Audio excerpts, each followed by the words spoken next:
Pues yo voy a hablar un poco sobre lo que es el mural. Se llama el muralismo colectivo como práctica de la libertad y la experiencia en los murales en una cárcel de mujeres y una cárcel de Santa Marta, Catitla. Bueno, yo no tengo tanta facilidad aquí, compañeros, que voy a leer un poco y luego vamos a pasar a ver imágenes. En México, y a partir de la llamada generación de ruptura que dio al traste con la Escuela Mexicana de Pintura y el arte oficialista, el muralismo sufrió una serie de traspiés que lo convirtieron de un arte oficial a una disciplina casi extinta, al menos aparentemente. Sin embargo, el muralismo encontró sus propias rutas para desarrollarse y darle continuidad al proyecto de la obra didáctico-subversiva planteada por David Alfaro Siqueiros y el entonces movimiento muralista con el Sindicato Revolucionario de Obreros, Técnicos, Pintores y Escultores. En este sentido, la obra mural planteada con un sentido pedagógico, que en tiempos de la posrevolución se propuso incluso una especie de alfabetización sobre historia desde la imagen, para transmitir un nuevo discurso y una redefinición de la identidad nacional. Se propone nuevamente esta ruta a través de un arte militante y con distintas formas de hacer muralismo, desde lo individual hasta lo colectivo. El discurso académico ha venido planteando al arte público con toda una serie de características más parecidas a una receta que a una disciplina artística y que están encasillando al muralismo actual, o más bien lo están limitando a una sola manera de hacer muralismo, dejando fuera otras formas y dinámicas. 1. Que es procesual, esto según una definición de Nina Felshin.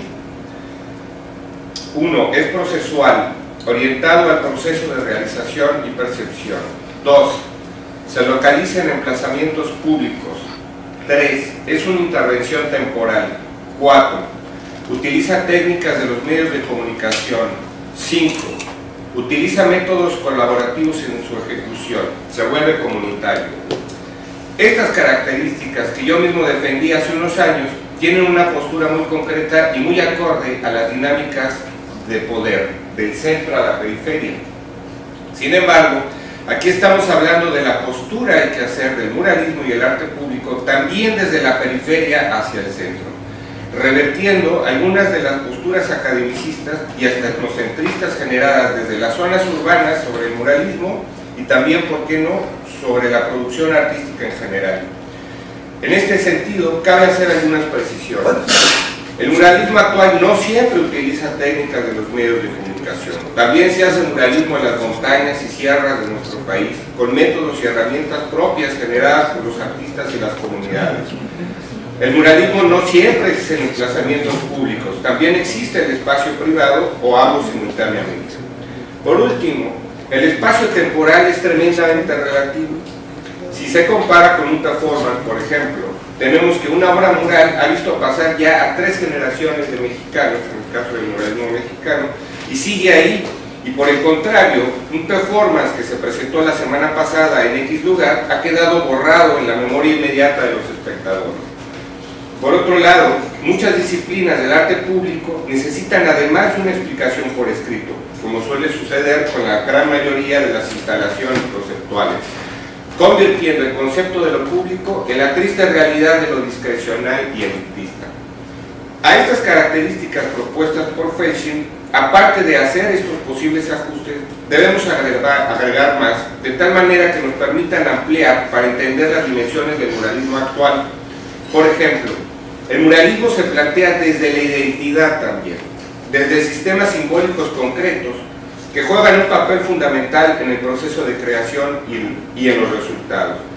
Y aquí voy a hablar de una vertiente del muralismo actual que muchos muralistas hemos venido desarrollando con mayor énfasis desde más de una década para acá, y es el muralismo militante y colectivo, y del que voy a puntualizar más adelante desde la experiencia y la propuesta personal en el Centro de Readaptación Social Femenil de Santa Marta, Catitla.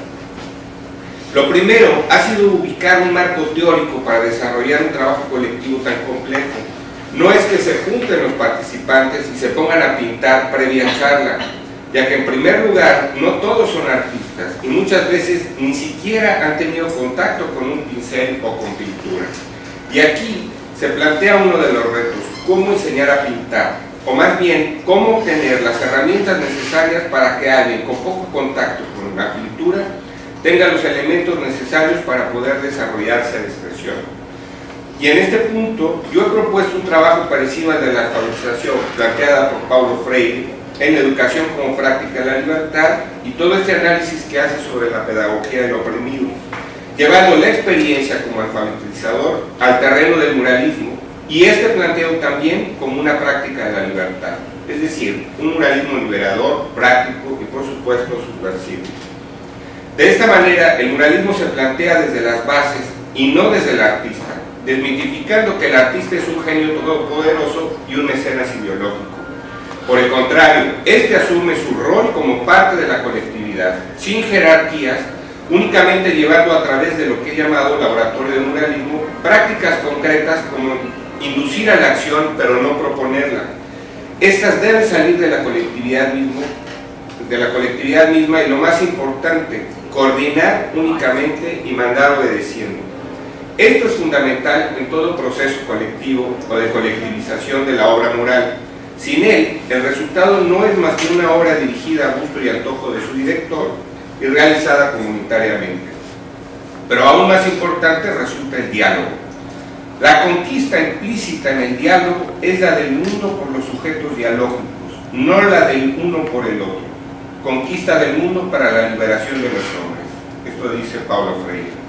Aquí se trata de buscar el empoderamiento de quienes toman el laboratorio y pintan el mural a partir de un diálogo permanente, desde la humildad en el reconocimiento del otro y su autopertenencia a la diversidad. Todas las voces deben de ser escuchadas y respetadas. Y dentro de esta toma de conciencia es como se hace posible la enseñanza de elementos técnicos de carácter plástico, necesarios para la construcción de un mural, como puede ser el análisis del espacio, perspectiva, teoría de color, etc.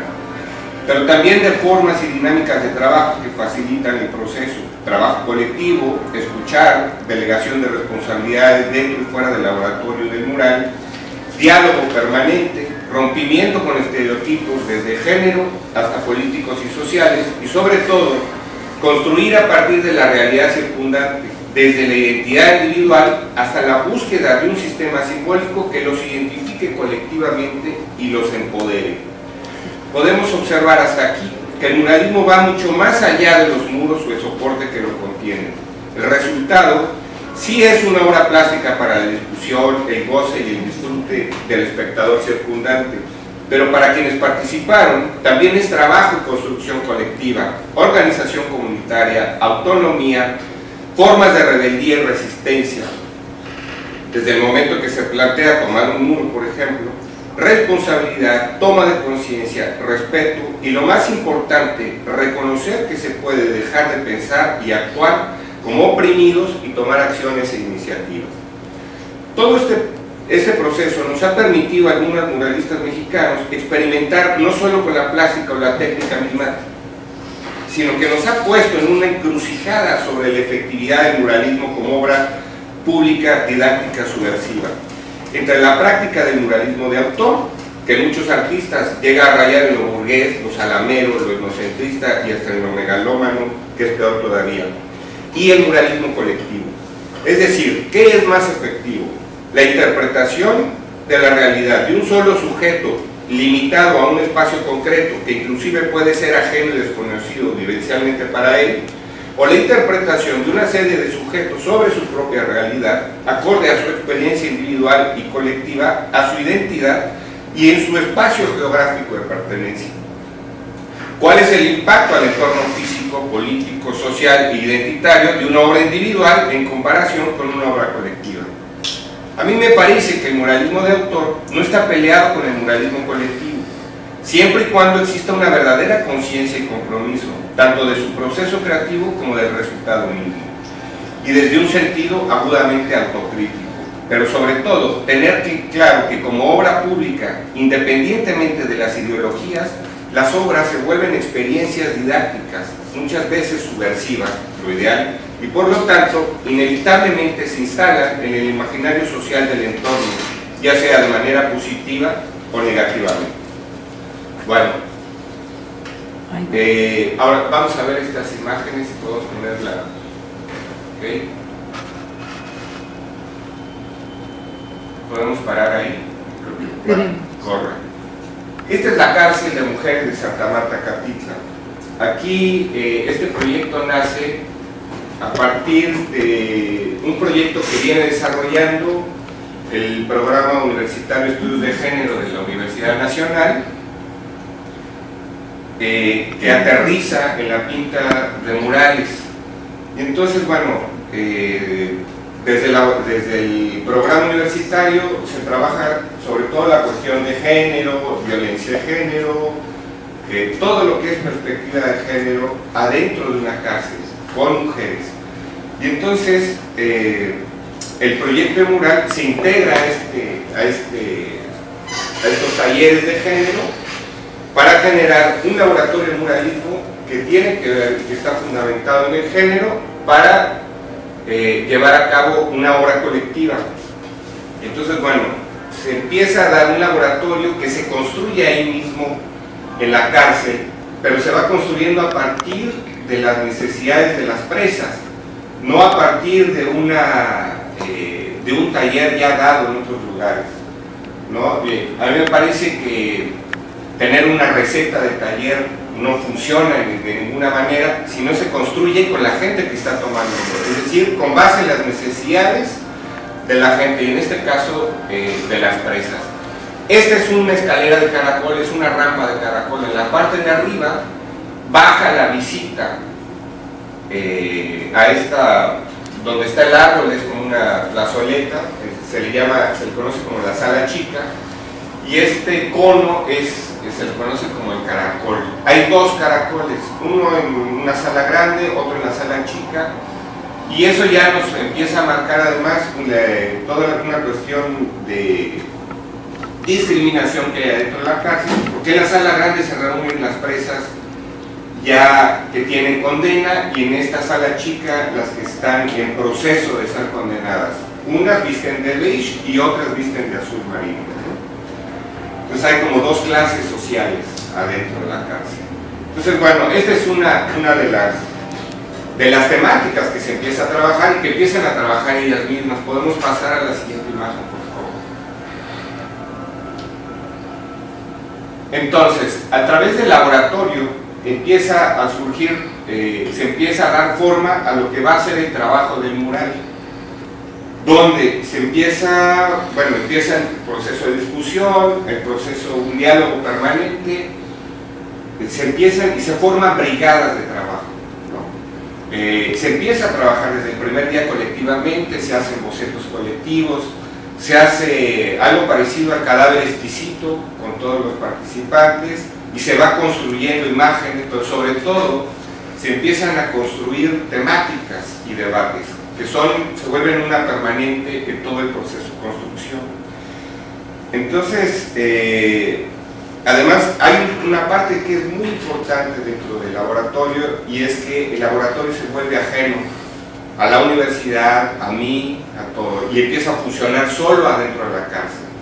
Es decir, las compañeras se empiezan a reunir solas, a debatir y a discutir sobre la temática del mural, sobre lo que quieren pintar, cómo lo quieren pintar, para qué lo quieren pintar y para quiénes lo quieren pintar. Entonces, ellas deciden, sin intervención de nosotros, el tema, y deciden pintar sobre el tiempo, la fuerza y la esperanza. No quieren hablar de violencia, porque a esa sala, del lado de enfrente, desde donde está tomada la fotografía, bueno, a un costado, hay un centro es una guardería infantil, es la guardería de la cárcel. Entonces hay niños ahí llegan las familias y todo. Y bueno, las compañeras no quieren hablar de violencia, no quieren hablar quieren decirle a su gente que están bien, que dentro de lo que cabe están bien, dentro de todas estas condiciones de injusticia, de violaciones a derechos humanos que hay ahí adentro, que es espeluznante y que además es el reflejo de lo que realmente sucede en México, lo podemos ver ahí.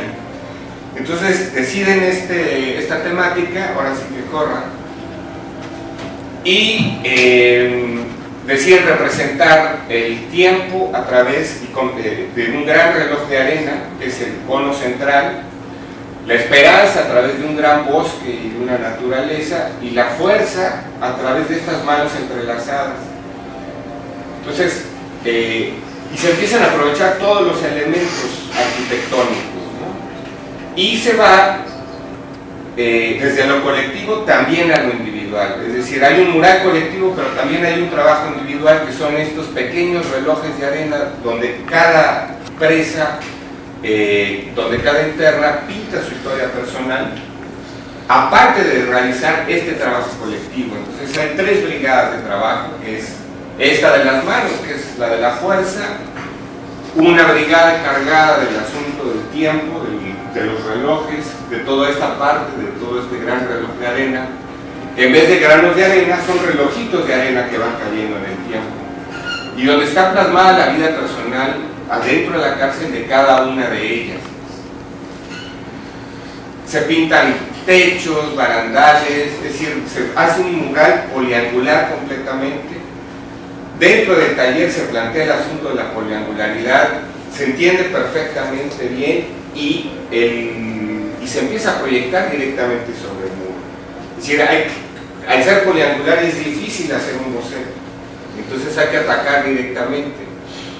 Pero ellas lo entienden perfectamente bien, entonces uno entra a la sala por la parte donde entran ellas y uno está adentro del mural inmediatamente, ¿no? Y bueno, ahí donde se ve ese camino, del lado izquierdo, es un muro que decide, no estaba programado ese muro, la cárcel no había autorizado que se pintara ese muro, y todas ellas ya empoderadas. Este es el techo del cilindro, esto se ve, lo ven solamente los visitantes cuando entran.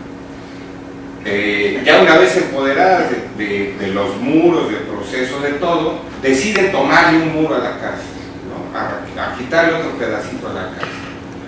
Pero además hay más consecuencias todavía, que es que ellas mismas plantean, piden y exigen a las autoridades del penal que se continúe pintando estos murales. Este es el primer mural, y bueno, ahora viene el segundo. Es decir, como verán, se pinta todo, hasta las rendijas se pintan. Es una obra totalmente integral. Este es el segundo mural.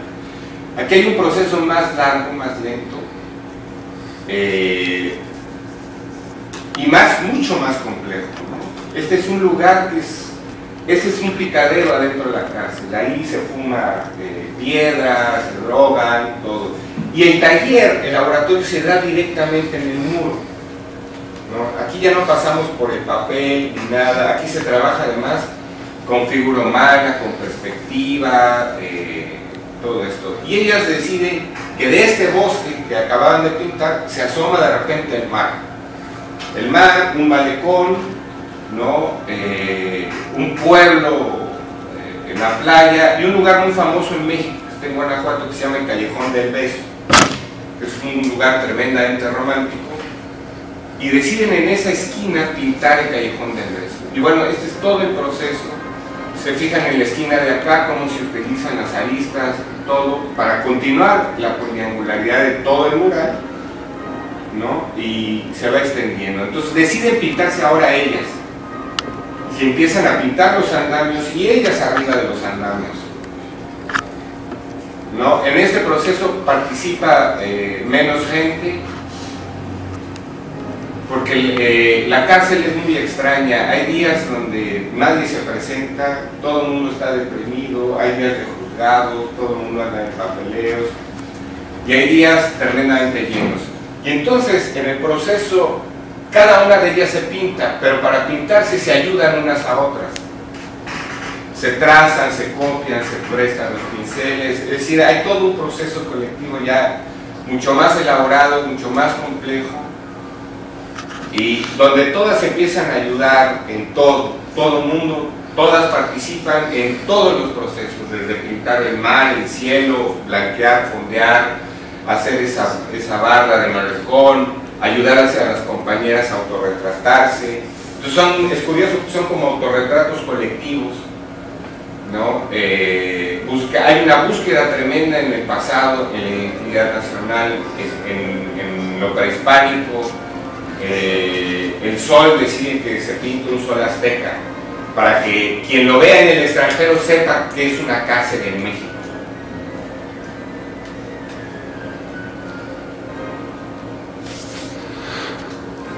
Y ese es el resultado, ¿no? Se transformó completamente la cárcel de Santa Marta, esta sala, y ahí están las compañeras.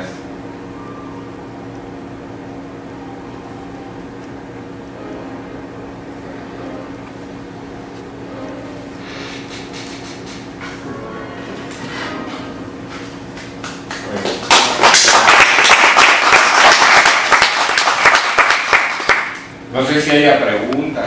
Sí, claro. Yo tengo una pregunta, si no me supo perder el resto de la conversación, pero era algo referente a precisamente una problemática que tuvimos cuando empezamos a desarrollar la Bienal, y fue que aquí hay una ley que se llama la Ley de Espectáculos. Es una ley nueva que exime del IVA, el impuesto. En esa ley, pues como hay tanta ausencia en la parte de artes visuales como presencia de gremio, esa ley incluye exención del IVA al teatro, a la danza, a la música, hasta los títeres, pero las artes visuales no, y me cobraron IVA por todo el espectáculo, o sea, por todo lo que nos dieron, y yo les decía a ellos que esto era un performance, y que el performance estaba como basado en el teatro, ¿sí? Pero en el Ministerio de Cultura no me lo validaron. A mí me gustaría como ampliar un poquito en ese tema para poder hacer una ponencia ante el Ministerio de Cultura para que estos eventos de arte público sean incluidos dentro de esa exención de impuestos, pero quisiera más herramientas para poderlo presentar. Y como al principio lo estabas hablando, pues me gustaría como que de pronto ustedes me ayudaran como en ese, ¿ah? En el argumento, en la argumentación, porque yo lo pasé con algo, o sea, busqué y lo puse, pero realmente no. Hay muchos conocimientos. Al final es puro desconocimiento, porque me pasaban de un lado para el otro y como que nadie podía decir que sí, entonces por si las dudas dijeron que no. Pero en la verdad de entrada hay una simetría, porque uno puede darle exención, es como distinguir o desprestigiar las instituciones. Claro, no lo puedes plantear como es mural. Más bien, yo no sé cómo usted la lee aquí, pero... Claro, pero por ejemplo, cuando es una exposición que hay venta de obra, hay un IVA, ¿sí? Entonces, el evento ya no es exento. No, ¿sí? Bueno. Entonces, ¿qué pasa? Ahí, pero lo que yo les decía es lo siguiente: nosotros no vamos a vender murales. Donde te eso vas es a para la poner calle, sí, es para la gente. Es obra que muralistas están donando, claro, para enriquecer el patrimonio cultural de Cali y de Colombia. Por lo tanto, no puede estar sujeta a ninguna clase de impuestos, porque además la obra en su reproducción es con fines culturales y de difusión. y es donada, eso es importante, donación. O sea, si yo te dono algo a ti, no lo puedes cobrar en IVA. Claro, pero lo que pasa es que como los patrocinadores, muchos no pueden dar, o sea, algunos nos dieron donación por intercambio de certificado de donación y con eso no hay ningún problema. Había otros que nos hacían, era como un contrato, ¿sí? Entonces, el fin del contrato es realizar una actividad artística, pero como su base son las artes visuales y por legislación, o sea, esa ley la tenemos que cambiar, ¿sí? Pero hoy, por legislación, no está allí, o sea, hay un vacío. Revisa la parte de patrimonio y ahí debe de venir a fuerza. ¿Qué pasa con las donaciones de obra y todo eso? Porque no pueden pagar impuestos. Claro, se donan. En donaciones. Son donaciones. No. Supongamos, espera un segundo. A ver. Si vos suponete que Coca-Cola Colombia le dona al municipio de Medellín, de Cali, de Bogotá, un monumento para una plaza, le cobran el IVA del transporte, le cobran el IVA de toda la donación. A él le toca pagarle al Se efectúan por los gastos no.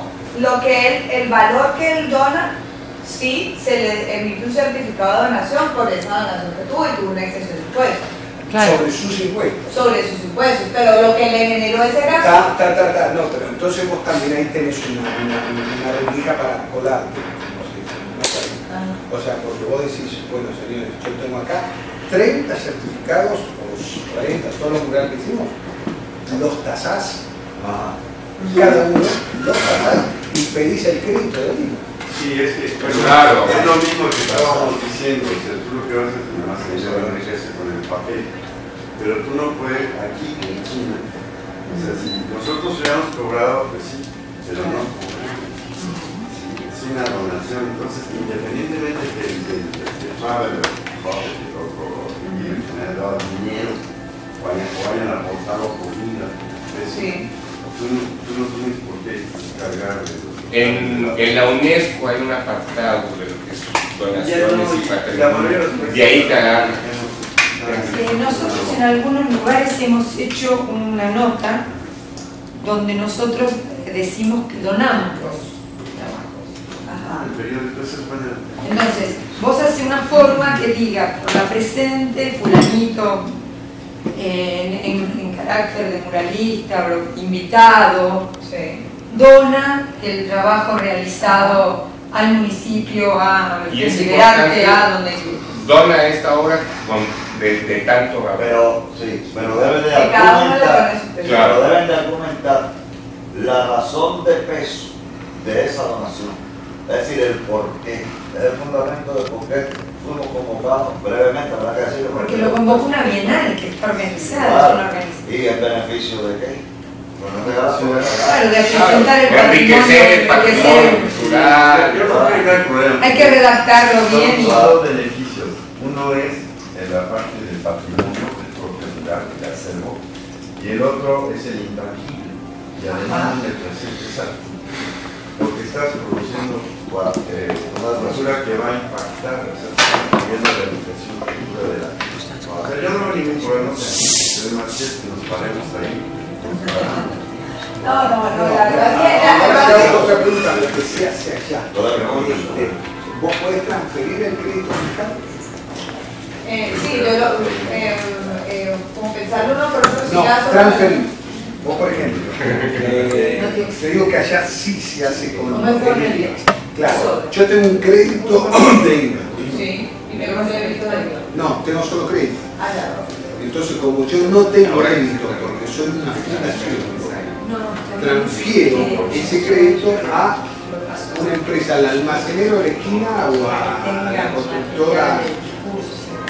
Él paga al Estado ese crédito mío y a mí me pagó en efectivo.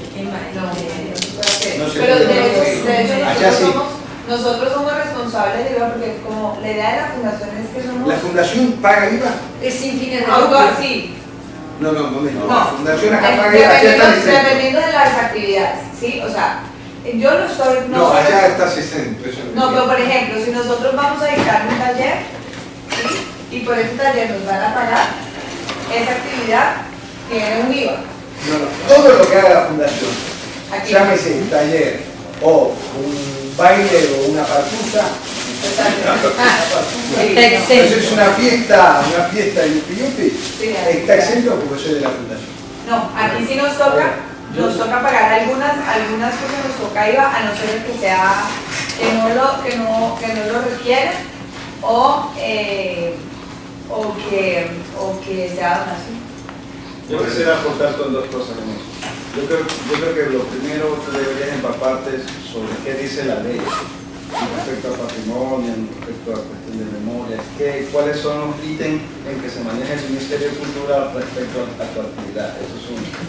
Dos, ahora sobre la cuestión, yo creo que sería una buena oportunidad más tarde de entregarle al alcalde de que nosotros los artistas donamos a la ciudad los murales. Entonces, en ese sentido, tú te detienes y dices, bueno, yo no vine a enriquecer los murales, los artistas vinieron aquí a... Lo que pasa es que el que recauda no es el que No, pero es una cuestión simbólica, es una cuestión de constancia. Sí, de que en tú has hecho eso, una cuestión. sí, lo que pasa es que como hay diferentes, digamos, el dinero llega de diferentes formas, ¿sí? Hay unas empresas que dicen, dentro de su presupuesto, tienen presupuesto de, digamos, por decir, el mío, ¿sí? El mío tiene un presupuesto que se llama Cultura Mío, ¿sí? Y ellos lo invierten en actividades para eso. Entonces, ¿qué pasa? Ellos no nos donaron el dinero, ¿sí? Ellos invirtieron en contratarnos a nosotros. Sí, dentro para, de grabación. Sí, entonces no aparece como donación, entonces a nosotros nos aparece como una contratación de prestación de servicios. Exacto, entonces ahí a veces hay otras que se hacen donación, entonces no hay problema, pero ese entonces no es tan claro. Sí, por eso necesitamos es ante la DIAN, o sea, ya para esa se fue así, no importa. Pero para poder hacer en el futuro un cambio real, yo quisiera presentar un documento muy bien sustentado, y ahí es donde me quiero apoyar en ustedes que tienen toda la experiencia del mundo. Sí, pero la legislación de acá. No, pero es la sustentación de la fundamentación. La fundamentación jurídica. La ley existe, lo que pasa es que no estamos incluidos y lo que queremos hacer es que nos incluyan, o sea, que el arte público esté incluido ahí. ¿Qué pasa? Que como lo que han hecho, los encuentros que han hecho son informales, son muchachos que hacen el encuentro chiquito, no hay o sea, somos como la primera organización que realmente hace un evento. Te hago una pregunta. Lo que pasa es que yo hice en función de tu lugar, yo pienso en función de la gente. O sea, allá, yo estoy pensando en función de la Argentina. Allá, ser una fundación es muy importante. ¿Me explico? O sea, el programar el evento, sea muy chiquitito o sea muy grande, pero es programado por una fundación, es igual a la. Ahora, si un señor en su casa me invita y hacemos 20 pintores y todo, eso no está hecho desde el amparo de una fundación, por lo tanto no tiene desgravación, no tiene nada. Ahora sí, eso es cierto. Ahora sí hay un vacío en la ley, para sugerir, si hay un vacío en la ley de aquí, tú te tienes que basar en lo que dice la legislación de la UNESCO. Entonces tú dices, ¿sabes qué? La UNESCO dice que el Estado debe comprometerse al patrocinio de claro, actividades. y el reconocimiento de la pintura mural como un hecho cultural de UNESCO. Y queremos que ustedes, ahí viene la sugerencia, queremos que ustedes tengan en cuenta el arte público como arte. Sí, eso. Claro, pues un poquito como en lo que tú decías, la fundación, hacer eventos por medio de una fundación te permite tener más credibilidad por parte del sector público, y hay unos dineros que no se los pueden dar sino a fundaciones. Por eso, de cierta forma, como que dijimos, organizémonos bien. Pero también hay otra cosa, que aquí se presentó el fenómeno que empezaron a crearse fundación hasta del agua caliente para poder hacer exención de impuestos. Entonces la DIAN dijo, no, un momentico, así no.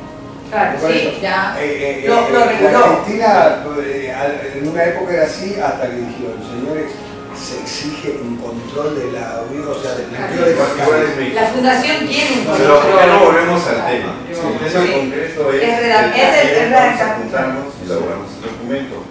Yo no recuerdo en este momento, nunca voy a decir lo que no sé, pero no me acuerdo en este momento, tú lo sabes, por lo de la firma de convenios. Cuando Seguro Colombia ha firmado el convenio. Sí, segurísimo. Y al firmar el convenio en el rubro cultural, ahí nos vamos a apoyar. No, José Antonio hace falta. Pero también hay una cosa más cercana, ¿verdad? Hay lo que se llama la firma de la carta de la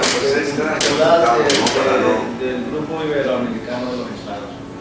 Ahí está, que recién en Montevideo en 2008 se firmó y está Colombia suscrito, y ahí está todo lo que debe ser. Por ejemplo, lo que antes era el convenio Andrés Bello, que lo resolvió el Estado Iberoamericano, también tiene una legislación sobre la cuestión. Aquí está la sede. El convenio Andrés Bello se firmó acá en Colombia. Por eso, la sede está aquí. La sede está aquí. Que es sobre todo los derechos culturales. Ahí tienes que pasar, según la firma del convenio Andrés Bello sobre la sobre las reuniones de Iberoamérica, cuando los jefes se ponen hoy. Pero para latino.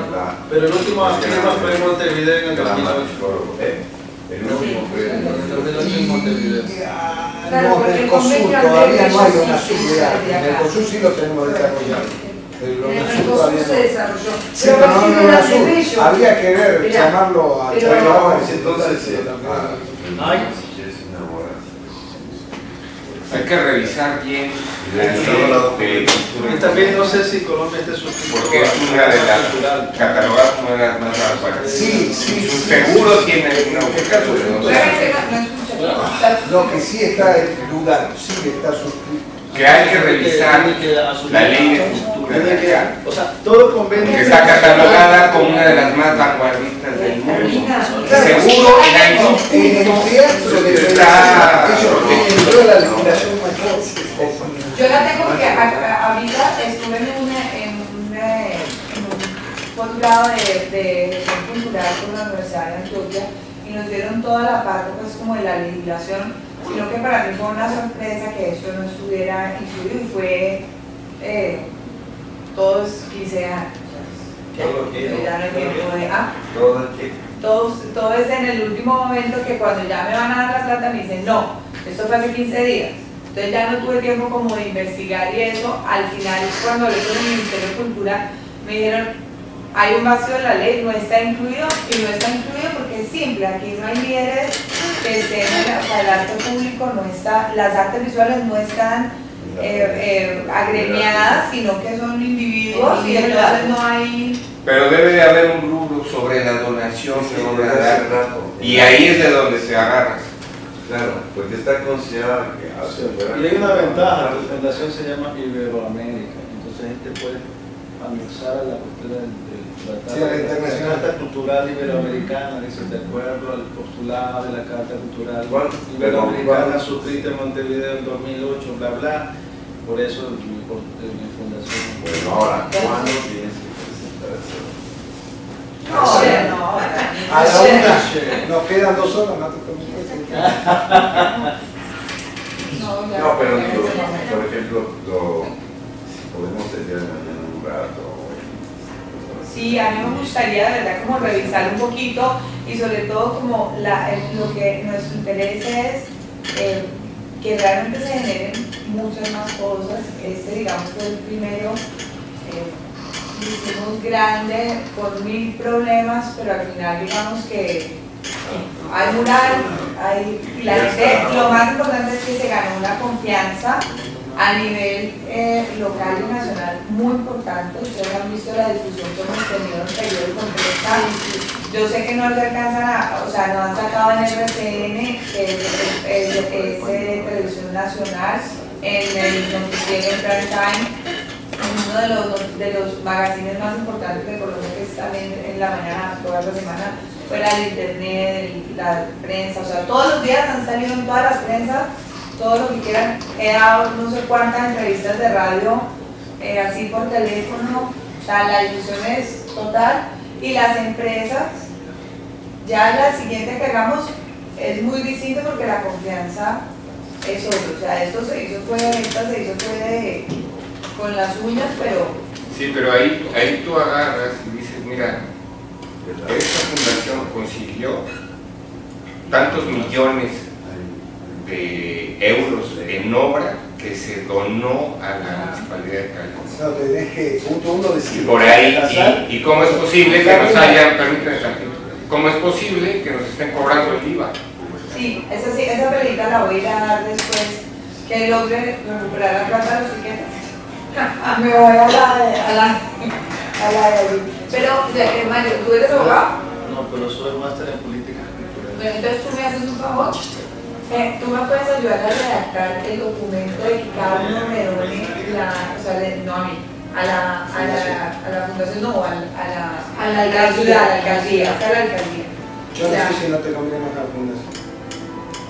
Y la fundación es la que me dona a la alcaldía. Sí, para que tengan más. Porque más plus. paralelo. Si no, queda hasta afuera.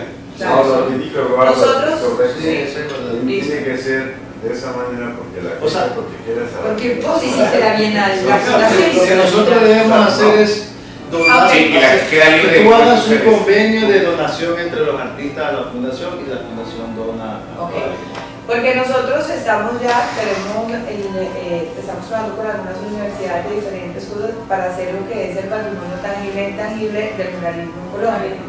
Sí, entonces es como parte, estamos haciéndolo aquí, o sea que sí, chévere de una vez. Y otra sugerencia, para terminar, otra sugerencia es que hagas una memoria del evento y hagas un informe y entregues a todos tus sponsors, o sea, estatales o privados, esto es lo que hicimos, este es nuestro producto final. Aquí está la prueba de que no somos una sociedad pirata que la vamos mira, cuando recibí una carta de Gabriela, si no me falla la memoria, hasta tú te acuerdas que decían, no nos autorizados a tener los derechos para la filmación.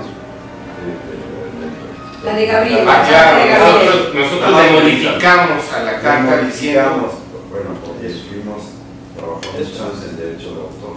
Sí. A nivel particular, a nivel internacional. Sí. Pero a lo que voy, en función de lo que dice Eduardo, en la misma cartita, nosotros como artistas estamos dando a la sociedad, estamos donando la obra, ¿no?, a una sociedad que no tiene fines de lucro, se está haciendo. Eso está así, las fundaciones. Y ya, pero explícale que cambiamos a la carta. Y a su vez, lo estás donando, entonces ya estás protegiendo.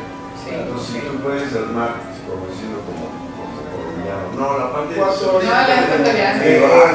Carolina, a la carta esta le cambiamos porque decía que cedíamos los derechos a las obras y nosotros le aumentamos, cedemos los derechos de la obra únicamente con fines de difusión cultural. Pero esa carta es cuál. Pero yo me decía acá, pero eso es un hecho muy sencillo. Bueno. Yo, para sobre todo, doy la autorización para que mi obra se considere donada a la Fundación Bla Bla, Entonces, la relación sería, doy el derecho, o sea, doy donación a la ciudad a través de la fundación. Claro, sí, no, tiene razón. de la ciudad Instituciones legales. Sí, porque hay paredes privadas.